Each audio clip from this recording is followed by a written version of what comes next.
আসসালামু আলাইকুম। আপনি কি আপনার হাতে থাকা স্মার্টফোনটির ভলিউম বাটন জনিত কোনো সমস্যায় পড়েছেন? তাহলে এই ভিডিওটি আপনার জন্য। ভলিউম বাটনে কাজ করে না এরকম টাইপের কোনো সমস্যা হলে ভিডিওটি আপনার জন্য। প্রথমে আমরা সেটিংয়ে প্রবেশ করলাম। সেটিং থেকে আমরা একটু নিচের দিকে স্ক্রল করব। এখানে দেখব এডিশনাল সেটিং নামে একটি অপশন আছে। এডিশনাল সেটিং নামের অপশনটিতে ক্লিক করব। দেন একটু নিচে স্ক্রল করে আমরা দেখব অ্যাসেসিবিলিটি একটি অপশন আছে, এটাতে ক্লিক করব। এখানে অনেকগুলো অপশন পাবেন।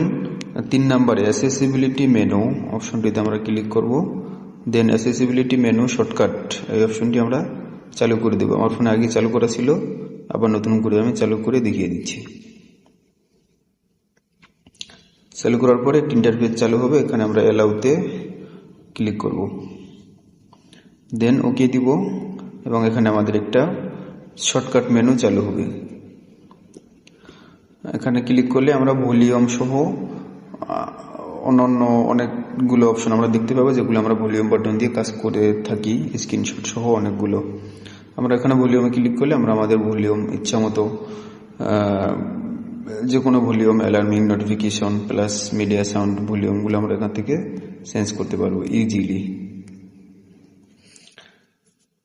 আপনার ফোনে যদি এরকম সমস্যা আপনি পড়ে থাকেন, আপনি চাইলে আপনার হাতে থাকা স্মার্টফোনটি দিয়ে এই কাজটি করে নিতে পারেন। তাহলে ভলিউম বাটনের